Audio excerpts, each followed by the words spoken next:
Laws of chemical combination ख़त्म किया था। उसके बाद कुछ बेसिक टर्मिनोलॉजीज हमने देखी थी, ठीक है ना, कुछ बेसिक चीज़ें देखी थी। अच्छा, after that it is not strictly mentioned in your syllabus by the way, that is concentrated और कॉन्सेंट्रेशन टर्म्स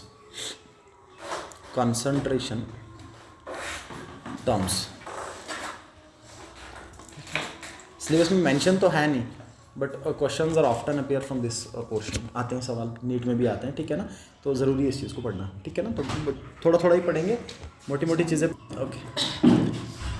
अच्छा, before starting concentration term you should have a basic idea about solution, ठीक है। तो मैं लिख लेता हूँ जी, सोल्यूशन, ओके, ठीक है। अच्छा, लेट अस सपोज आपने एक बीकर ले लिया, ठीक है, आपने एक बीकर, अच्छा इस बीकर में मान लीजिए आपने क्या कर लिया, इस बीकर में आपने रख लिया लेट से 1 लीटर ऑफ वाटर, 100 ml आपने इसमें पानी में रखा, 1 लीटर ऑफ H2O, ठीक है ना, 1 लीटर पानी आपने इसमें कंसिडर किया, ओके। अच्छा मान के चल लीजिए इस 1 लीटर वाटर में आपने क्या किया, कुछ सॉल्ट या शुगर डिजोल्व किया, ठीक है। मान लीजिए कुछ क्वांटिटी आपने सॉल्ट या शुगर का डिजोल्व किया। सो लेट्स से 2 ग्राम ऑफ NaCl, आपने इसमें कितना NaCl डिजोल्व किया, 2 ग्राम ऑफ NaCl, ठीक है। अच्छा, जब आपने नमक को पानी में डिजोल्व किया, no chemical reaction is going to happen, कोई भी केमिकल रिएक्शन नहीं होगा, दिस इज वेरी इंपॉर्टेंट, कोई भी केमिकल रिएक्शन नहीं होगा। या इसे सिंपल एग्जांपल पकड़ लीजिए, मान लीजिए आप दारू लेके आ गए, पीना चाह रहे हैं, ठीक है, साथ में पानी मिला दिया, अब दारू और पानी मिला के कोई नई चीज़ नहीं बनती, कोई भी नई चीज़ बनेगी नहीं, ठीक है, कोई भी केमिकल रिएक्शन होगा नहीं। हाँ सर, इतना होगा कि दोनों आपस में मिक्स होंगे, और मिक्स होने के बाद ये पता करना मुश्किल होगा कि इसमें दारू कहाँ जैसे और पानी कहाँ जैसे। सिमिलरली जब नमक को आप पानी में डिजोल्व करेंगे, उसके बाद ये बताना मुश्किल है कि इसमें नमक कहाँ पे है, ठीक है ना, क्योंकि हर पर यूनिट वॉल्यूम में उस नमक का डिस्ट्रीब्यूशन बिल्कुल एक जैसा हो जाता है, यूनिफॉर्म डिस्ट्रीब्यूशन हो जाता है, ठीक है। So solution is basically a homogeneous mixture, solution is a homogeneous mixture of 2 और मोर कंपोनेंट्स। अब इसी में आप चीनी भी मिला दीजिए, पता नहीं कर पाएंगे, ठीक है ना, थोड़ा नींबू मिला दीजिए, पता नहीं चलेगा। So solution is basically a homogeneous mixture of 2 और more non reacting components, they should be non reacting. अगर रिएक्शन हो जाए फिर तो कंपाउंड बनता है, फिर मिक्सचर थोड़ी ना बनता है, हमने स्टार्टिंग में भी चैप्टर के पढ़ा था। So solution is a homogeneous mixture of 2 or more non-reacting components, of 2 or more non-reacting components, ठीक है। इसका डिटेल आपको 12th में देखने को मिलेगा, पूरा चैप्टर इस पे, यहाँ पे बस वो मोटे मोटे फॉर्मूले आपको थोड़े ध्यान में रखने हैं जिनसे सवाल बनते हैं, ठीक है। अच्छा, सोल्यूशन बहुत सारे टाइप के होते हैं, बट जनरली सोल्यूशन में 2 मोटी टर्म्स होती हैं। सर, एक सोल्यूशन वो जिसमें सॉल्वेंट पानी हो, उसको हम पढ़ते हैं एक्वस सोल्यूशन, क्या पढ़ लेंगे, या इवन आपके सवाल में कभी सॉल्वेंट मेंशन ना हो तो हम हमेशा सॉल्वेंट वाटर कंसिडर करके चलते हैं। तो आप ऐसा देख लीजिए कि जो सोल्यूशन आपके पास होगा, मान लीजिए आपके सोल्यूशन में सिर्फ 2 ही कंपोनेंट्स हैं। अब सोल्यूशन में जो 2 कंपोनेंट्स प्रेजेंट होंगे उनमें से एक सॉल्यूट होगा और दूसरा एक solute and another one is solvent, एक सॉल्यूट होगा और दूसरा सॉल्वेंट होगा। सर, वो वाला कंपोनेंट जिस कंपोनेंट का कॉन्सेंट्रेशन कम होगा that behave as solute, and the one with higher concentration behave as solvent. So इस सब में आप देख पा रहे हैं कि NaCl की मात्रा थोड़ी कम थी, so it behave as solute, and this water will behave as solvent, इस सॉल्वेंट की तरह बिहेव करेगा, ठीक है ना। Such solutions are known as binary mixtures और binary solutions, binary solutions, a solution which consists of 2 components only 2 components, one solute another one is solvent, one solute another one is। अच्छा, let's consider कि आपके पास एक ऐसा solution है जिसमें 3 component है। मुझे बताइए, अगर 2 कंपोनेंट्स में से एक सॉल्यूट और दूसरा सॉल्वेंट होगा तो 3 कंपोनेंट्स में से तीसरा क्या होगा। अगर 2 कंपोनेंट्स में से एक सॉल्यूट और एक सॉल्वेंट, तो तीसरा कंपोनेंट क्या होगा। अगर 3 कंपोनेंट एक सोल्यूशन में हुआ है सर, तीसरा भी सॉल्यूट ही होगा। एक सोल्यूशन में सॉल्वेंट हमेशा एक ही होता है, उसके अलावा जितने भी कंपोनेंट ऐड कर लीजिए वो सब सॉल्यूट होते हैं, सब क्या होंगे, सॉल्यूट हो जाएंगे, ठीक है जी। अच्छा, इस सोल्यूशन में अगर आपका सॉल्वेंट मेंशन ना हो या सॉल्वेंट वाटर हो, then such solutions are known as aqueous solutions. उनको हम क्या पढ़ लेते हैं, aqueous solutions. So what are aqueous solutions, those solutions in which solvent is H2O, ठीक है जी। सो एक्वस सोल्यूशन वो जिनमें सॉल्वेंट क्या होगा, H2O। So solvent is equal to H2O। और अगर पानी के अलावा कोई सॉल्वेंट हो, जैसे दारू हो, बेंजीन हो, क्लोरोफॉर्म हो, कोई और हो, then such solutions are known as non aqueous solutions. Non aqueous solutions, ठीक है ना, उनको हम नॉन एक्वस सोल्यूशंस पढ़ते हैं। हमारा मेजर फोकस एक्वस पे ही रहेगा फिलहाल के लिए, जो सवाल बनते हैं इस पर, ठीक है ना। अच्छा, इसके बाद इस सोल्यूशन में जो कंपोनेंट्स इन्वॉल्व हैं, सर सोल्यूट इन्वॉल्व है और सॉल्वेंट इन्वॉल्व है, इनकी कॉन्सेंट्रेशन को पता करना, उस चीज़ के लिए यूज़ करते हैं हम कॉन्सेंट्रेशन टर्म्स। क्या यूज़ करते हैं? कॉन्सेंट्रेशन टर्म्स, जो बहुत सारी होती हैं, बट आपको सिर्फ 3 से 4 पढ़नी है फिलहाल के लिए, ठीक है। तो पहला कॉन्सेंट्रेशन टर्म मैं लिख लेता हूँ, मास परसेंटेज। मास परसेंटेज, ठीक है, काफ़ी इजी सा है, बस एक आइडिया आपको यहाँ से लेना है सिर्फ। अच्छा, मास परसेंटेज किसी भी कंपोनेंट का, मान लीजिए आपने क्या कर रखा है, आपने एक सोल्यूशन बना दिया और इस सोल्यूशन में लेट से आपने इस सोल्यूशन में आपने वाटर ले रखा है एज अ सॉल्वेंट, ठीक है। तो मैं लिख लेता हूँ दिस इज H2O। अब देखना ध्यान से सर, मास परसेंटेज का मतलब कि जिस भी कंपोनेंट की आप बात करोगे सोल्यूशन में, उसको मास में रिप्रेजेंट करना है, उसको परसेंटेज में रिप्रेजेंट करना है, but by mass.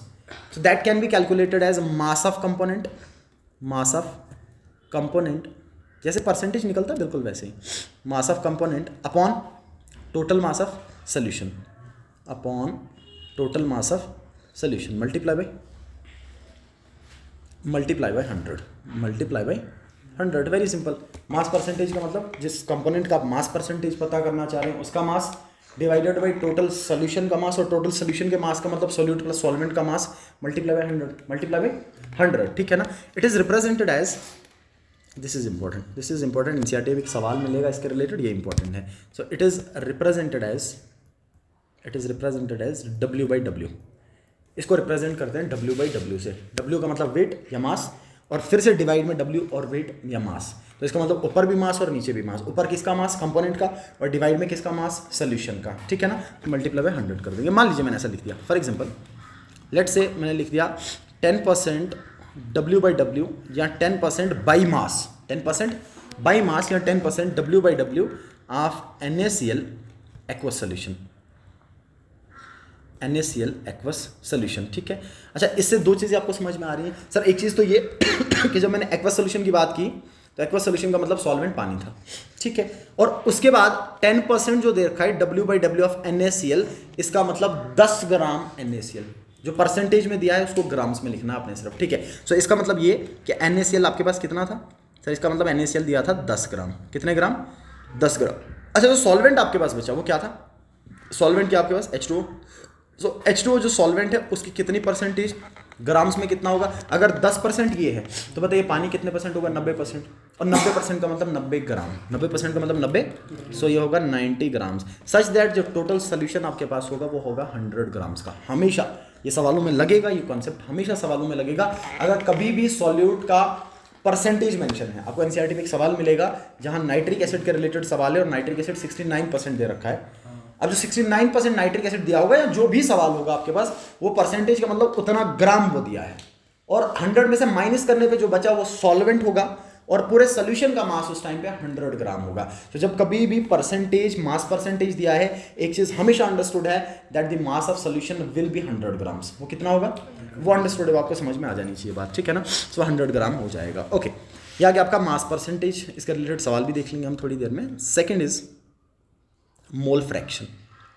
Mole fraction एक सवाल एनसीईआरटी पे इसके रिलेटेड भी आपको देखने को मिलेगा फर्स्ट यूनिट में। Mole fraction.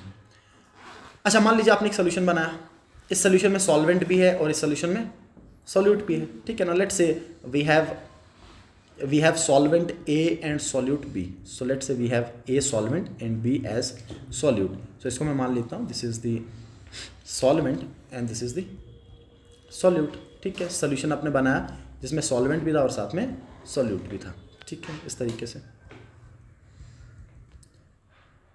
अच्छा, अब मुझे बताइए how can we calculate the moles of solvent A? Sir by using formula given mass by molar mass, that is the formula to calculate, ठीक है ना। अच्छा, let's say the moles of A, the moles of solvent are Na and the moles of solvent are NB। इससे represent कर देंगे। Moles of A आगे Na और moles of B आगे NB। अब मुझे बताइए टोटल मोल्स ऑफ सोल्यूशन किसके बराबर? Total moles of solution, total moles of solution solution में है कितनी चीज़ें, दो, एक सॉल्यूट और दूसरा सॉल्यूट का मोल Na, सॉल्वेंट का मोल सॉल्वेंट का मोल Na, सॉल्यूट का मोल Nb, तो टोटल मोल किसके बराबर, Na plus Nb, Na plus Nb, ठीक है ना। अच्छा, मोल फ्रैक्शन का मतलब जिस कंपोनेंट के मोल फ्रैक्शन की बात करोगे उसके मोल कितने थे डिवाइडेड बाई टोटल मोल कितने थे, दैट्स इट। फ्रैक्शन देखना है ना तो मल्टीप्लाई बाय 100 करना नहीं, अभी सिर्फ फ्रैक्शन देखना है। सो मोल फ्रैक्शन का मतलब moles of component, moles of component, component क्या होगा, सॉल्यूट या सॉल्वेंट, ठीक है। Moles of component upon total moles of solution, total moles of solution, okay. It is represented by काई, इसका रिप्रेजेंटेशन किया जाता है, इट इज रिप्रेजेंटेड बाई काई, इट इज रिप्रेजेंटेड बाई काई, ऐसे एक्सा लिख दिया और लंबा कर दिया, काई पढ़ते हैं इसको, CHI, चाई, ठीक है, काई पढ़ने में आता है ये। सो इट इज रिप्रेजेंटेड बाई काई, इट इज रिप्रेजेंटेड बाई काई। अच्छा, अगर मैं ऐसा लिखूँ जरा बताना, मैंने लिखा काई है, what do you mean by काई है, सर काई is mole fraction of A component, mole fraction of which will be equal two moles of A upon total moles. बताइए मोल्स ऑफ ए कितने लिखे मैंने, Na, टोटल मोल्स कितने लिखे मैंने, Na plus Nb, Na plus Nb, ठीक है। अच्छा बताइए काई बी किसके बराबर, mole fraction of B, B के moles upon total moles, so Nb upon Na plus, okay very simple, Na plus Nb, ठीक है। अब मुझे बताइए अगर दोनों मोल फ्रैक्शंस को मैं सम कर दूँ, अगर इन दोनों मोल फ्रैक्शंस को मैं सम करूँ तो बताइए काई ए प्लस काई बी किसके बराबर आएगा, so it will be equal to Na upon Na plus Nb plus Nb upon Na plus Nb। मुझे बताओ इन दोनों में से डिनोमिनेटर क्या होगा, कॉमन होगा, है ना, दोनों का डिनोमिनेटर कॉमन है, तो मैं लिखूंगा divided by Na plus Nb, और ऊपर क्या बचेगा, Na प्लस Nb, सो ऊपर वाला Na प्लस Nb और निचले वाला Na प्लस Nb कैंसिल हो जाएगा, and that will be equal to 1, that will be equal to always sum of fractions और sum of mole fractions is equal to 1। जैसे हमेशा परसेंटेज का सम करके 100 आता है, वैसे ही हमेशा फ्रैक्शन का सम करके 1 आएगा, ठीक है ना। तो ये बात ध्यान में रखिएगा, sum of mole fraction is always equal to 1। So sum of mole fractions, sum of mole fractions is always equal to 1, that is chi A plus chi B. Let's say we have some other components like C, D, E, F, जितने भी होंगे आपके पास, जितने भी होंगे इन सब का सम किसके बराबर आएगा, 1 के बराबर आ जाएगा, किसके बराबर, 1 के बराबर, ठीक है। सो पहला मास परसेंटेज, थोड़ा आइडिया आपको होना चाहिए, लगे डायरेक्टली लगे ना लगे बट आपको पता होना चाहिए। परसेंटेज कैसे निकालते हैं, mass percentage, mass of component upon total mass of solution multiply by 100, ठीक है। मोल फ्रैक्शन कैसे निकालते हैं, sir moles of that component divided by total moles of solution, very simple, ठीक है। या गया दूसरा concentration term, that is mole fraction. Number third, this is very important, number third is very very important, NCERT पे इसके related 3 से 4 से 5 सवाल मिलेंगे आपको, ठीक है। That is molarity, molarity, capital M से इसको हम रिप्रेजेंट कर देते हैं, ठीक है ना, मोलैरिटी, ओके। अच्छा मान लीजिए आपने क्या किया, आपने एक सोल्यूशन बनाया, लेट से मैं एक सोल्यूशन बना देता हूँ, आपने कुछ इस तरीके से एक बीकर कंसिडर किया। अच्छा इस बीकर में आपने सॉल्वेंट ले लिया 1 लीटर, कितना सॉल्वेंट ले लिया, 1 लीटर आपका सॉल्वेंट आ गया, सो 1 लीटर ऑफ सॉल्वेंट या 1 लीटर ऑफ सोल्यूशन, आपने 1 लीटर का सोल्यूशन लिया, ठीक है। सर पर लीटर सोल्यूशन में या 1 लीटर सोल्यूशन में सॉल्यूट के कितने मोल्स होंगे, that is known as molarity. मान लीजिए ये रूम है, आपने कमरा कंसिडर किया, इस कमरे में 10 लीटर सोल्यूशन, कितने लीटर सोल्यूशन, 10 लीटर सोल्यूशन, ठीक है ना। अब इस पूरे कमरे में पर लीटर में, 10 में नहीं पर लीटर में, कितने में, पर लीटर में सॉल्यूट के कितने मोल्स प्रेजेंट होंगे, that is molarity, that is molarity is nothing but moles of solute, molarity is nothing but moles of solute, it is only पर लीटर सोल्यूशन, पर लीटर सोल्यूशन जितना भी बड़ा हो, सोल्यूशन के पर लीटर में कितने सॉल्यूट के मोल्स होंगे, that is known as molarity, that is known as molarity. So molarity is number of moles of solute upon volume of solution in litres. So molarity is number of moles of solute, number of moles of solute upon volume of solution, volume of solution in liters, ठीक है। पर litre solution में solute के कितने moles, that is molarity. So molarity is nothing but moles of solute, again याद रखिएगा molarity is nothing but moles of solute, ठीक है। अच्छा मुझे बताइए molarity M is equal to, how can we calculate moles, given mass by molar mass obviously, ठीक है। So this will be equal to given mass upon molar mass, अच्छा ये volume already divide में था, तो अभी भी मैं डिवाइड में रखूंगा, तो मैं लिखूंगा into 1 upon volume in litres. सही है, मैंने सेम लिखा जो ऊपर था मैंने वही लिखा, बस मोल्स निकालने का फॉर्मूला साथ में लिख दिया। So moles is equal to given mass by molar mass into 1 upon volume in litres. ठीक है, अच्छा मुझे ये बता दीजिए, अगर आपका वॉल्यूम कभी ml में दिया हो, if we is given in ml, if we is given in ml या ml सेंटीमीटर क्यूब, दोनों सेम होते हैं, ml और cc दोनों सेम होते हैं यूनिट, मैंने पहले भी आपको बता रखा है। ठीक है, अब मुझे बताइए उसको आपको लीटर में कन्वर्ट करना पड़ेगा। अच्छा ml को लीटर में कैसे कन्वर्ट करें? अगर आपको वॉल्यूम ml में दिया हो तो ml को लीटर में कैसे कन्वर्ट करें? Divided by 1000, divided by 1000। सो अगर वॉल्यूम ml में दिया हो तो यहाँ पे कितना डिवाइड करना पड़ेगा? अब मुझे बताइए, जब आप 1000 से डिवाइड करेंगे वो 1000 कहाँ चला जाएगा? आएगा ना, रेसिप्रोकल के नीचे रेसिप्रोकल आएगा। सो फिर उस टाइम पे मैं कितना लिख सकता हूँ sir? Molarity will be equal to given mass upon molar mass into 1000 upon volume in ml, volume in ml। Basically तो मैंने 1000 से डिवाइड ही किया था, लेकिन सर रेसिप्रोकल के नीचे रेसिप्रोकल आ रहा है इसलिए वो ऊपर चला गया, इसलिए कहाँ आ गया? ऊपर आ गया। This is the formula to calculate molarity, this is very very important, बहुत इंपॉर्टेंट फॉर्मूला। ठीक है, अच्छा इस फॉर्मूला से सिर्फ मोलरिटी कैलकुलेट नहीं होता है, इस फॉर्मूला से सिर्फ मोलरिटी कैलकुलेट नहीं होता, मैं एक और चीज़ सिखा रहा हूँ, ध्यान से देखिएगा। मान लीजिए आपने क्या किया, मैं आपको ये बोल दूँ कि अपने को बनाना है एक 2 मोलर सोल्यूशन। कितने मोलर सोल्यूशन? लेट से मुझे बनाना है 2 molar solution of NaCl in let say 500 ml of water, in 500 ml, in 500 ml। ये बहुत इंपॉर्टेंट है, प्रैक्टिकल पोर्शन में लगता है। ठीक है, आपको क्या करना है, आपको एक सोल्यूशन बनाना है, कितने मोलर का? 2 मोलर का। कितने मोलर का? 2। अच्छा कितने वॉल्यूम में बनाना है? किसका बनाना है? NaCl का। ठीक है ना। अच्छा कुछ चीज़ें जो आपको ऑलरेडी पता है वो ये है कि सर मोलरिटी दे रखा है, 2 मोलर सोल्यूशन बनाना है मेरे को। ठीक है, वॉल्यूम दे रखा है 500 ml में बनाना है। अच्छा उसके बाद अगर NaCl मेंशन किया है तो इसका मोलर मास भी मेरे को पता है, वो निकाल सकते हैं मोलर मास। ठीक है, कुल मिला के अब आपको सिर्फ इतना पता करना है कि सर इस 500 ml पानी में मैं कितना NaCl ऐड करूँ कि 2 मोलर सोल्यूशन बने। आपको 2 मोलर सोल्यूशन बनाना है, मोलरिटी फिक्स कर दिया, वॉल्यूम दे दिया, 500 ml में बनाना है। अब आपको सिर्फ इतना पता करना है कि मैं NaCl का कितना वेट, कितना वजन लूं, कितने ग्राम NaCl लूं कि 500 ml में डालने पे ये m का वैल्यू 2 आए। m का वैल्यू सर कुल मिला के मास निकालना है, कुल मिला के क्या निकालना है? मास निकालना है। तो बताइए इसमें पुट अगर मैं कर दूं इसको, तो मुझे बताइए यहाँ से मोलरिटी कितना था, is equal to given mass आपको फाइंड आउट करना है, डिवाइडेड बाई मोलर कितना? सर NaCl का मोलर मास हो जाएगा Na का 23 प्लस Cl का 35.5, ये होता है ना, दैट इज इक्वल टू 58.5। सो मैं डिवाइड में लिख लेता हूँ 58.5 मल्टीप्लाई बाई 1000 अपॉन कितने वॉल्यूम में? सो ये कितना आ गया? 2 आएगा ना, और ये 2 इस साइड आके डिवाइड में जाके कैंसिल हो जाएगा, होगा नहीं होगा? ठीक है, इधर लेके जाऊँगा कैंसिल हो जाएगा। तो बताइए गिवन मास सिर्फ किसके बराबर आ जाएगा? 58.5 ग्राम। इसका मतलब ये कि सर मुझे 58.5 ग्राम NaCl का वजन करना पड़ेगा, उस 58.5 ग्राम NaCl को 500 ml पानी में घोलना पड़ेगा। जैसे ही उसको 500 ml पानी में डिसॉल्व करूंगा, आपके पास जो सोल्यूशन बन के तैयार होगा that solution is 2 molar solution. वो कैसा होगा? 2 मोलर सोल्यूशन। ठीक है, इस तरीके से मोलर सोल्यूशंस बनाए जाते हैं, दिस इज वेरी इंपॉर्टेंट। ठीक है, सो ये आ गया आपका मोलरिटी। सो ये कितना लेना पड़ेगा उस टाइम पे? सर इसको हमें कंसिडर करना पड़ेगा 58.5 ग्राम ऑफ NaCl। इसका मतलब कि इस फॉर्मूला से सिर्फ मोलरिटी नहीं निकलता, इस फॉर्मूला से मास भी निकलता है, और लगेगा सवालों में, बहुत सारों में लगेगा आपको ये। ठीक है, अब मुझे ये बता दीजिए इसको देखते हुए इसके यूनिट्स क्या बनेंगे, what are the units of molarity, इसके यूनिट्स क्या बनेंगे। ठीक है, इसको देखते हुए यूनिट्स बता दीजिए।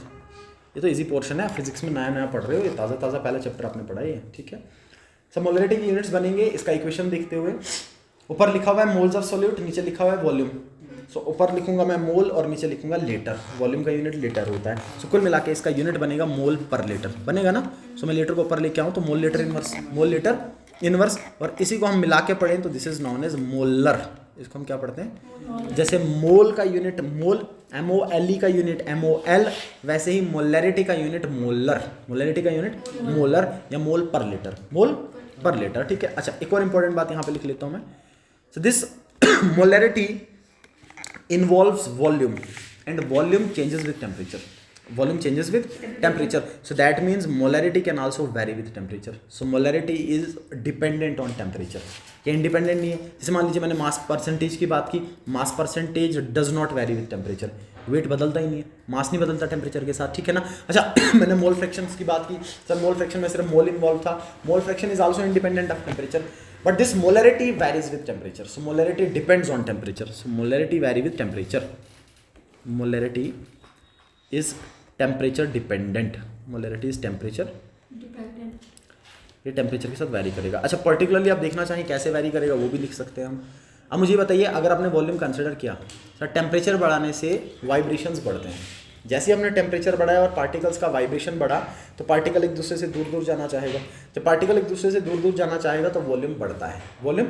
अच्छा जैसे ही वॉल्यूम बढ़ा, अगर आपने वॉल्यूम बढ़ाया तो number of particle per unit में घटना स्टार्ट हो जाता है, क्योंकि वॉल्यूम बढ़ रहा है, अगर धीरे धीरे वॉल्यूम बढ़ रहा है, नंबर ऑफ पार्टिकल उसमें डिस्ट्रीब्यूट होना चाहेगा तो पर यूनिट में घटना स्टार्ट होगा, नया कहीं नहीं जाएगा। लेकिन मान लीजिए पहले इस कमरे का वॉल्यूम सिर्फ यहाँ तक था, अब अगर वॉल्यूम थोड़ा सा बढ़ गया तो ये जो नया वॉल्यूम ऐड हुआ, इस नए वॉल्यूम में भी तो पार्टिकल होना चाहिए, और वो आएगा कहाँ से, सॉल्यूट का पार्टिकल आएगा कहाँ से, वो जो पुराना था। तो जब वो डिस्ट्रीब्यूट होना स्टार्ट होगा तो पर यूनिट में घटना स्टार्ट होगा। सो कुल मिला के टेम्परेचर बढ़ाने से मोलैरिटी घटता है, टेम्परेचर बढ़ाने से मोलैरिटी घटेगा। या ऐसा देख लो, molarity and volume are inversely proportional, so अगर वॉल्यूम बढ़ रहा है तो मोलैरिटी घटेगा, सही है ना। तो क्या हो जाएगा, molarity is inversely proportional to temperature, ठीक है, मोलैरिटी और टेम्परेचर इनवर्सली प्रोपोर्शनल होंगे। अच्छा एक दो बातें और इसमें जो आपको जानना जरूरी है। अब इसी मोलैरिटी को ध्यान में रखते हुए there are certain other equations जो मोलैरिटी से बनाए जाते हैं। One is known as dilution equation, dilution equation. Sir dilution equation का मतलब, मान लीजिए आपने क्या कर रखा था, आपने एक सोल्यूशन लिया, लेट से इस सोल्यूशन का मोलैरिटी था m1 और इसका वॉल्यूम था v1, ठीक है। अब मैंने क्या किया, इस बीकर का वॉल्यूम बढ़ा दिया, जो पहले वॉल्यूम आपके पास था अब मैंने वॉल्यूम बढ़ा दिया। मान लीजिए पहले 1 लीटर का सोल्यूशन था, अब मैंने और पानी बाहर से ऐड करके इसको 2 लीटर का कर दिया। कितना कर दिया, 2 लीटर का कर दिया। अब वॉल्यूम कितना आ गया, v2। अब मुझे पता है मोलैरिटी सर वो चेंज हो जाएगा, जैसे वॉल्यूम बदला मोलैरिटी बदला। अगर वॉल्यूम बढ़ा तो मोलैरिटी घटा ना, अब वो घट के कितना आया उसको निकालना है, तो वो m2 आएगा। अब सर वो कितना आएगा वो तो निकालना पड़ेगा, m2 तो मैंने लिखा जस्ट रिप्रेजेंटेशन। अब वो कितना आएगा उसको निकालने का तरीका होता है डाइल्यूशन इक्वेशन। डाइल्यूशन का मतलब कि वॉल्यूम को बढ़ाना, वॉल्यूम को बढ़ाना, ठीक है। तो that can be calculated as m1 v1 is equal to m2 v2, m2 तो बताइए अगर आपको m2 निकालना है तो m2 will be equal to m1 v1 upon v2। NCERT पे एक सवाल मिलेगा आपको इस इक्वेशन पे, इस इक्वेशन पे एक सवाल मिलेगा, that is m1 v1 is equal to m2 v2। This is very very important equation, ठीक है। अच्छा एक दूसरा इक्वेशन ये, मान लीजिए आपने क्या किया, आपने एक सोल्यूशन लिया, इस सोल्यूशन का वॉल्यूम v1 और इसका मोलैरिटी m1, ठीक है, प्लस आपने एक और सोल्यूशन लिया और इस सोल्यूशन का मोलैरिटी m2 और इसका वॉल्यूम v2। अब आपने क्या कर दिया, दोनों को मिक्स कर दिया, दोनों को क्या कर दिया। अब जब दोनों को मिक्स करके एक नया सोल्यूशन आपने बनाया, तो अब नए सोल्यूशन का वॉल्यूम कितना आएगा, v3, और ये v3 किसके बराबर होगा, सिंपली v1 प्लस v2। अगर ये 2 लीटर था, ये 3 लीटर था तो 5 लीटर आएगा। लेकिन सर m3 कितना आएगा, वो सिंपली इन दोनों का सम नहीं होता, सिंपली इन दोनों का सम नहीं होगा। सो m3 अगर आपको निकालना है कि m3 किसके बराबर होगा, उसके लिए आपको ये इक्वेशन डालना पड़ेगा, that is m1 v1 plus m2 v2 that is equal to m3 v3, where v3 is equal to v1 plus v2। तो m3 निकालना है, so that will be equal to m1 v1 plus m2 v2 upon v3। v3 को divide में लेके आ जाइए, ठीक है। अच्छा अगर मान लीजिए आपने 3 सॉल्यूशंस को मिक्स करके चौथा सॉल्यूशन बनाया, फिर क्या इक्वेशन बनता, m1 v1 plus m2 v2 plus m3 v3 is equal to m4 v4। m4 continuity में आप इसको लिख सकते हैं, ठीक है ना। अच्छा इसके अलावा अगर आप मोल्स के टर्म्स में इक्वेशन लिखना चाहें तो एक और इक्वेशन इससे बनता है, that is m1 v1 upon n1 is equal to m2 v2 upon n2 in terms of mole. एक और इक्वेशन मोलैरिटी से रिलेटेड बनके तैयार होता है, that is m1 v1 upon n1 is equal to m2 v2 upon, where m1 is molarity of first solution, v1 is and n1 is moles of first solution and n2 is moles of second solution. पहले के दे रखे हैं, दूसरे के निकालने हैं, molarity दोनों का मेंशन है, तो हम ये इक्वेशन डाल के निकाल सकते हैं, ठीक है ना। बहुत बार सवाल इससे आ रखे हैं, जेई में भी अपेयर होते हैं इससे सवाल, या आगे मोलैरिटी के रिलेटेड इक्वेशंस, मोलैरिटी के रिलेटेड इक्वेशन। अच्छा जी अब इसके बाद नेक्स्ट टर्म जो इसमें आती है that is molality. Number 4 is molality. ऊपर वाला मोलैरिटी था, ये मोलैलिटी है, उसमें RITY था, इसमें LITY है, ठीक है ना। स्मॉल m से इसको हम लिखते हैं, उसको हमने कैपिटल M से लिखा था, सो दैट अंतर कर पाएँ, ठीक है। अच्छा ये भी सेम कहानी, मोलैरिटी का मतलब था सोल्यूट के मोल्स लेकिन पर लीटर सोल्यूशन के वॉल्यूम में। और मोलैलिटी का मतलब सॉल्यूट के मोल्स, बट पर केजी सॉल्वेंट में। पर केजी वहां पे सोल्यूशन के रेस्पेक्ट में, या सोल्यूशन के वॉल्यूम के रेस्पेक्ट में, यहाँ सॉल्वेंट के मास के रेस्पेक्ट में, सॉल्वेंट के मास के रेस्पेक्ट में। ठीक है, तो बताइए molality will be equal to number of moles of solute, number of moles of solute upon number of moles of solute upon mass of solvent in KG, mass of solvent in KG, mass of solvent in KG, in KG. Okay जी, अब मुझे बताइए small M will be equal to, अच्छा ये moles किसके बराबर जो ऊपर था सेम ही है, that is G M upon M M, given mass upon molar mass into 1 upon, ये डिवाइड में था अभी भी डिवाइड में रखूंगा मैं, W से लिख लेता हूँ। सो W of solvent in KG, that means mass of solvent in KG. अच्छा अब मुझे बताइए ऊपर वाली इक्वेशन को इसके आगे कैसे मॉडिफाई किया था हमने, कि अगर वॉल्यूम वहाँ ml में होता तो इक्वेशन मॉडिफाई हो गया था। सिमिलरली अगर यहाँ पे मास ग्राम्स में दिया हो और मुझे केजी में कन्वर्ट करना हो तो मैं क्या करूँगा सर, इस मास को, इस W को 1000 से डिवाइड करूँगा। अब रेसिप्रोकल के नीचे रेसिप्रोकल आ रहा है तो 1000 ऊपर चला जाएगा, तो इसका मतलब इक्वेशन कुछ इस तरीके से बन सकता है, that is m is equal to given mass upon molar mass into 1000 upon W of solvent, that is mass of solvent in grams, किसमें, ग्राम्स में है। ठीक है ना, ये बन जाएगा फिर आपका दूसरा इक्वेशन। अब मुझे बताइए इन दोनों को ध्यान में रखते हुए इसके यूनिट्स क्या बनेंगे।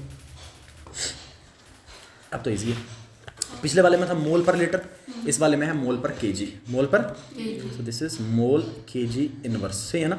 अच्छा उसको मैंने लिखा था मोलर, इसको मैं लिखूंगा मोलल, सही है, उसमें R था इसमें L है, सो दिस इज मोलल, इसको मोलल भी पढ़ते हैं। जब कभी आपके पास मोलर या मोलल मेंशन हो, इससे एक चीज बहुत अपेरेंटली आपको समझ में आनी चाहिए कि अगर सवाल में कहीं मोलर मेंशन है इसका मतलब वॉल्यूम 1 लीटर है, अगर ना दिया हो, अगर कहीं पे मोलल मेंशन है और कुछ सवाल में ना दिया हो तो इसका मतलब सॉल्वेंट का मास 1 केजी था, या अंडरस्टूड है, क्योंकि पर केजी की बात होगी, उससे नीचे तो हो ही नहीं सकता, मिनिमम उतना तो होना ही चाहिए। ठीक है ना, ये आ गया आपका मोलैलिटी इक्वेशन। ठीक है जी, अब मुझे बताइए क्या मोलैलिटी टेम्परेचर के साथ वैरी करता है? नहीं करता सर, क्यों? क्योंकि इसमें वॉल्यूम इंक्लूड, इसमें मास इंक्लूड है, और मास टेम्परेचर के साथ चेंज, मोलैलिटी बदलता है बट मोलैलिटी नहीं बदल। इसीलिए आप जब भी सोल्यूशन बनाना प्रेफर करते हैं, मैं लिख लेता हूँ इसको, इस पॉइंट में लिख लेता हूँ मैं, आप जब भी सोल्यूशन बनाना प्रेफर करेंगे, मान लीजिए आपने क्या किया, आपने कल एक्सपेरिमेंट करना था कुछ, मान लीजिए आपने टाइट्रेशन करना था, कल आपको टाइट्रेशन करना था और आपने क्या किया, आज सोल्यूशन बना के रखे। अगर आपने आज सोल्यूशन बना के रखे और सोल्यूशन मोलर बनाए, कैसे बनाए, मोलर बनाए, तो उसका कोई फायदा नहीं होगा। ऐसा इसलिए क्योंकि रात को टेम्परेचर ठंडा हो गया सर, जैसे टेम्परेचर गिर गया वो जो मोलैरिटी था वो चेंज हो गया। Why? Because molarity is temperature dependent, temperature बदला मोलैरिटी बदला। लेकिन अगर आपने मोलर सोल्यूशन बनाए होंगे सर, मोलैलिटी टेम्परेचर के साथ बदलता, ये जैसा आज बनाया होगा वैसा ही सोल्यूशन कल मिलेगा, उसी कॉन्सेंट्रेशन में मिलेगा। लेकिन अगर आपने मोलर सोल्यूशन बनाया होगा, जिस कॉन्सेंट्रेशन में बनाया होगा आज, कल उसमें नहीं मिलेगा। ठीक है ना, इसका मतलब ये होगा that molality is preferred over molarity. किस पे? मोलैरिटी पे। और ऐसा क्यों? क्योंकि molarity varies with temperature but molality is independent of temperature, it is independent of temperature. Now there is relation between molarity and molality, this is very important. So relation between capital M and small M, molarity and molality, बहुत important. NEET 2023 में direct इससे सवाल था, मणिपुर में, और BSc nursing में भी एक बार सवाल आ रखा, और एनसीईआरटी का ही सवाल था, डायरेक्ट उठा के एनसीईआरटी का सवाल था। अब एक तो होता है कि सवाल को लंबा तरीका लगा के सॉल्व किया जाए, और दूसरा है कि डायरेक्ट फॉर्मूला पुट करके सॉल्व किया जाए। ठीक है, so molality is equal to 1000 into molarity, molality is equal to 1000 into molarity upon 1000 into density minus m into mb. This is the relation between molarity and molality. अगर molarity mention है और density mention है तो आप molality easily निकाल सकते हैं। मुझे बताइए यहाँ से स्मॉल m क्या है? Small m is molality, okay. Capital M molarity. दोनों में अंतर क्या है सर? दोनों में अंतर सिर्फ आपका देखने को, दोनों में अंतर, डिफरेंस मोलैरिटी और मोलैलिटी में sir, molality is also number of moles of solute, molality is also number of moles of solute, but in case of molarity this number of moles of solute are with respect to volume of solution. and in case of molality those moles of solute are with respect to mass of solvent in kg, mass of solvent in kg. that is the difference, बाकी कोई difference नहीं है, ठीक है. अच्छा, what is d? d is the density, d is the density. and what is mb? b से मैं किसको लिख के चल रहा था? सोल्यूट को. so mb is molar mass of solute, mb is molar mass of solute, molar mass of solute, ठीक है. ये फॉर्मूला पुट करके आप डायरेक्ट सवाल बना सकते हैं. ये 4 से 5 टर्म्स आपके इन्वॉल्व थी. लास्ट टर्म मैं बता रहा हूँ, उसके बाद हम इसका सवाल देखते हैं. The next term is ppm, parts पर मिलियन. ppm इज पार्ट्स पर मिलियन, पार्ट्स पर मिलियन. ओके, ठीक है. This ppm is used for very dilute solutions, for very very dilute solutions. So dilute solutions का मतलब ऐसे सॉल्यूशंस जिनमें solute की मात्रा बहुत कम हो और सॉल्वेंट का कॉन्सेंट्रेशन बहुत ज़्यादा हो. मान के चल लीजिए आप चश्मे पे चले गए, आप किसी चश्मे पे चले गए बहुत सारा पानी है चश्मे में, बहुत सारा पानी है. अब आप क्या कर लिए, आप आधा चम्मच नमक लेके चले गए, उसमें डिज़ोल्व कर लिया आपने. आधा चम्मच नमक उसमें डाल दिया, वो तो नीचे तक ही गायब हो जाएगा, नीचे पहुँचेगा भी नहीं, गायब हो जाएगा रास्ते में, ठीक है. अब क्या उसकी वजह से पूरा चश्मा सॉल्टी हो जाएगा? नहीं. अच्छा, उसमें नमक तो है ना सर, लेकिन नमक की मात्रा या नमक का परसेंटेज या नमक का कॉन्सेंट्रेशन इतना कम है सॉल्वेंट के कंपैरिजन में कि आप कंपेयर भी नहीं कर पाओगे, इतना कम होगा. जब ऐसे सॉल्यूशंस बनाए जाएं जहां पे सॉल्वेंट बहुत ज़्यादा हो और सोल्यूट बहुत कम हो, उस टाइम पे उस सोल्यूट का कॉन्सेंट्रेशन मेजर करने का तरीका होता है ppm. क्या तरीका होगा? ppm. और यही ppm यूज़ किया जाता है. एक और एग्जाम्पल देता हूँ मैं. जैसे टूथपेस्ट होता है, हम जो टूथपेस्ट यूज़ करते हैं उस पेस्ट के अंदर फ्लोरीन यूज़ होता है, उस पेस्ट के अंदर फ्लोराइड यूज़ होता है जो हमारे दांतों के लिए बहुत अच्छा होता है, ठीक है ना. अब उस फ्लोराइड की मात्रा बहुत कम होती है, उस फ्लोराइड की मात्रा 1 से कम, 1 ppm से कम. सर 1 ppm से कम का मतलब ये होता है कि अगर आपके पास मिलियन पार्ट टूथपेस्ट के हैं उसमें से 1 part fluoride, million portion toothpaste के उसमें जो भी होगा उसमें से 1 पार्ट सिर्फ फ्लोराइड का, 1 पार्ट सिर्फ. और अगर इससे ज़्यादा मात्रा हो जाए तो जहर का काम करता है. इससे ज़्यादा अगर इसकी कॉन्सेंट्रेशन हो जाए, अगर 1.5 ppm से ये ऊपर ऐड किया जाए तो ये चूहे मारने वाली दवाई में यूज़ होता है. ये जो फ्लोराइड है इससे चूहे भी मारे जाते हैं 1.5 से अगर ऊपर यूज़ किया जाए, ठीक है ना. तो इंसानों को उतना नुकसान नहीं पहुंचाता है, लेकिन हाई मात्रा में लिया जाए तो नुकसान होता है फिर भी. अच्छा, इसका एक और उदाहरण देके हम चलते हैं. That is pollutants. मैं एक और बात लिख लेता हूँ. This is very effective. Pollutants. मान लीजिए आपने क्या किया, बाहर चले गए, लिफाफे जमा करके आग जला ली, धुआं बनाना चाह रहे हैं आप चाह रहे हैं पॉल्यूशन हो, ठीक है ना. अब मुझे बताइए, आपने जो पॉल्यूशन क्रिएट किया, आपने जो धुआं क्रिएट किया, वो धुआं एटमॉस्फेयर में जाएगा. अब आप पूरी धरती पे घूमिए और देखिए एटमॉस्फेयर कितना है, बहुत ज़्यादा. एटमॉस्फेयर कितना है, बहुत ज़्यादा. एटमॉस्फेयर में गैसेस, धरती पे जहाँ भी जाओगे आपको गैसेस देखने को मिलेंगी. अब मुझे बताओ, ये जो एटमॉस्फेयर है, पूरी धरती का एटमॉस्फेयर, और आपने जो पोल्यूशन किया इतना सा, वो कंपैरिजन में कितना होगा? कुछ भी नहीं होगा, नेग्लिजिबल होगा, ठीक है ना. अब वो जो आपने पोल्यूटेंट्स रिलीज किए एटमॉस्फेयर में, उन पोल्यूटेंट्स को मेजर करने के लिए ppm यूज किया जाता है. क्यों? क्योंकि सर वो बहुत कम है as compare to the gases which are present in atmosphere itself. तो उसके लिए हम कौन से टर्म यूज करते हैं? ppm, पार्ट्स पर मिलियन. इसका मतलब ये, मान लीजिए अगर मैंने 1 ppm लिखा, 1 ppm का मतलब कि पूरा का पूरा सोल्यूशन आपका मिलियन हिस्सों में, और उसमें से एक हिस्सा सिर्फ किसका? सॉल्यूट का. एक हिस्सा किसका? पूरा मिलियन हिस्सा सॉल्यूशन का, और उसमें से एक हिस्सा सॉल्यूट का. तो बताइए कितना कम है? ये बहुत कम. से मान लीजिए 100 हिस्से किसी पार्ट के कर लीजिए, एक हिस्सा किसी को दे दिया, वो 1/100 है सिर्फ, और ये मिलियन के रेस्पेक्ट में है. सो ppm. सो ppm को आप कैसे लिखेंगे? So ppm will be equal to mass of component, let's say mass of solute, let's say mass of solute upon mass of solution, upon mass of multiply by million, 10⁶, multiply by million, multiply by million. This is the formula to calculate ppm, ठीक है ना. This is the formula to calculate ppm. mass of solute upon mass of solution multiply by 10⁶. अब मुझे बताइए, आपने ऊपर mass percentage पढ़ा, जरा बताइए मास परसेंटेज किसके बराबर था? मास ऑफ सोल्यूट या मास of component upon mass of solution multiply by 100, वो था 10⁻². अगर मैं इस फॉर्मूला में उसको बिठाना चाहूँ तो मैं इस 10⁻6 को लिखूंगा 10⁻² इंटू 10⁻4, आएगा 10⁻6, बनेगा ना, सेम ही बनेगा ना. फिर वो 10⁻² into mass of solute upon mass of solution किसके बराबर था? मास परसेंटेज के. सो कुल मिला के ppm और मास परसेंटेज में रिलेशन बन गया. फिर रिलेशन बन गया ppm is equal to mass percentage multiply by 10⁻4, 10⁻4, ठीक है. अच्छा, अगर मैं लिखूँ ppb, that is parts per billion, parts per billion. So this is parts per billion, इससे थोड़ा ऊपर है ना, इससे थोड़ा ऊपर। पर बिलियन का मतलब अब इसको 1000 से मल्टीप्लाई कर लो, 1000 का मतलब 10 की पावर 3 से मल्टीप्लाई कर लो, 10 की पावर 3 से मल्टीप्लाई करोगे यहाँ पे क्या बनेगा 10 की पावर 9। ठीक है, formula same, that is mass of solute upon mass of solute upon mass of solution multiply by 10⁻⁹ this is parts per billion, this is parts per billion.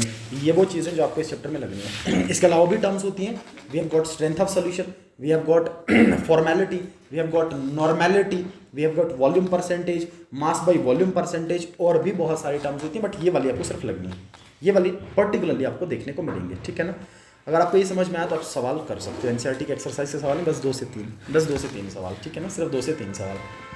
बताइए, पहला सवाल ये है कि आपने एक सोल्यूशन प्रिपेयर किया है और कितने ग्राम ऐड किया है सबस्टांस 2 ग्राम, और कितने ग्राम पानी में। ठीक है, आपको क्या निकालना है मास परसेंट। बताइए मास परसेंट निकालने का तरीका, बताइए मास परसेंट कैसे निकालते हैं। अभी देखा हमने sir, mass percent is equal to mass of component upon total mass multiply by 100, यही होगा। ठीक है, बताइए कंपोनेंट का मास कितना, टोटल मास कितना, नहीं 20, टोटल कितना 20, 18 सॉल्यूट का और 18 सॉल्वेंट का और 2 सॉल्यूट का 20 ना, यहाँ पे धोखा नहीं खाना, मल्टीप्लाई बाय 100। ठीक है, 0 0 कैंसिल कर देता हूँ, 2 2 कैंसिल कर देता हूँ, कितना बचा 10%, कितना होगा 10%, ये 10% हो जाएगा जी। ठीक है, सो इसका आएगा 10%। अच्छा, अगर सॉल्वेंट का निकालना चाहें सर, अब निकालने की जरूरत है, 90% आएगा, कितना आएगा अभी से 90% आ जाएगा। ठीक है ना, अच्छा बताइए इस पर, बताइए calculate the molarity of NaOH, M निकालना है, prepared by dissolving 4 gram, given mass दे दिया, in enough water to form इतने ml ऑफ सोल्यूशन, सारी चीज़ तो दे रखी है। ठीक है ना, बताइए formula molarity is equal to given mass upon into 1000 upon volume in ml, 1000 upon volume in, यही होगा। ठीक है ना, molarity is equal to given mass कितना अपॉन मोलर, सर निकालना पड़ेगा NaOH का। ठीक है ना, बताइए सोडियम का, ऑक्सीजन का, इसका 1। ठीक है, 6 3 9 1 10, 2 1 3 1 4 40, कितना आएगा 40। सो मैं लिखूंगा divided by multiply by upon 250, 0 0 cancel, 25 4 ज़ा 100। ठीक है ना, एंड दिस इज 4 10 ज़ा 40 and this is equal to 4 upon 10 which is equal to 0.4 molar, 0.4 molar. ठीक है, हल्का सा सवाल है, इसमें कोई दिक्कत ही नहीं है। ठीक है ना, बताइए it's very important question, NEET 2023 में आया था, डायरेक्ट सवाल था। जिस बच्चे ने पहले प्रैक्टिस किया था वो सिर्फ टिक ही करता और कुछ नहीं करता, सिर्फ आंसर पे टिक करता। ठीक है ना, बताइए डेंसिटी दे रखा है कितने मोलर सोल्यूशन का, NaCl का इतना। ठीक है, आपको निकालना है मोलैलिटी। मैंने अभी ऊपर कहा था there is relation between molarity and molality involving density.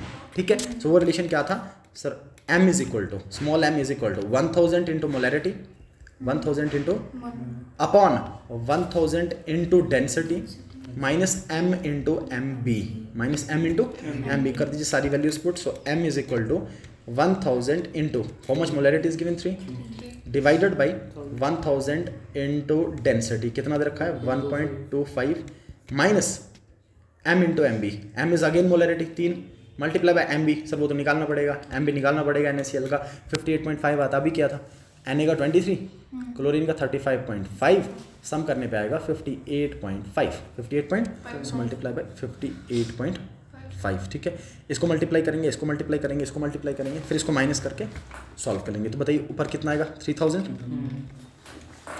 Upon ये वाला बता दीजिए 1.25 इंटू, तो ये आएगा 1250 आएगा ना, यहाँ से 0.2 खत्म कर लो, 0 2 कट कर लो, 1250 आएगा। सही है, माइनस इसको कर दो 3 इंटू 58.5, देखिए कितना आ रहा है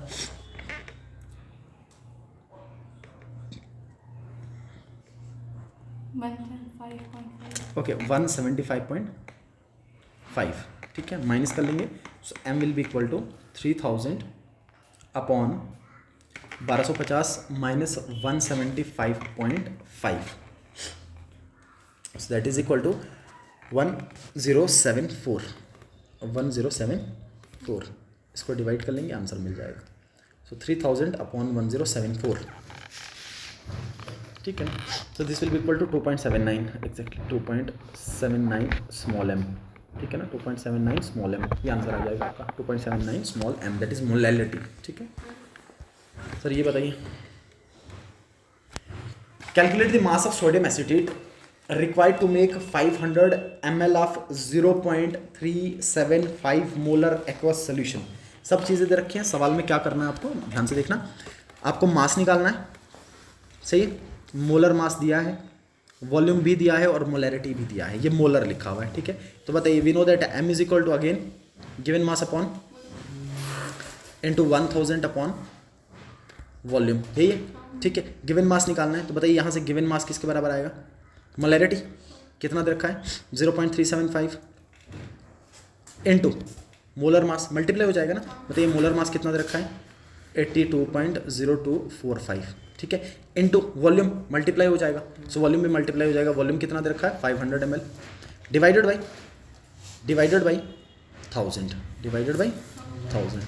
ठीक है। इसको कर लेंगे आंसर मिल जाएगा, कर लीजिए, ये 2 आ जाएगा, फिर इसको करने के बाद ये 41 आ जाएगा और ये आ जाएगा 15.3, बिल्कुल सो आ जाएगा 15.3 ग्राम, 15.3 ग्राम। सेम फॉर्मूला पे सवाल घूम रहा है, एक चीज़ इसी दूसरी निकालनी है, ठीक है। अच्छा ये वो जो मैं अभी तक बोल रहा था आपको, ठीक है ना, अच्छा सवाल है, बहुत बढ़िया सवाल है।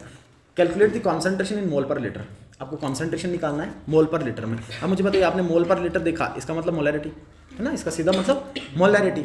सैंपल का which has a density of इतने, डेंसिटी दिया है और मास परसेंट दिया है नाइट्रिक एसिड का 69%, जिसका मैं जिक्र अभी कर रहा था थोड़ी देर पहले। तो मुझे बताइए 69% का मतलब 69 ग्राम ये दिया है, इसको मैं होमवर्क लिख लेता हूँ, ट्राई कर लेना, ठीक है ना, कल बता दूँ।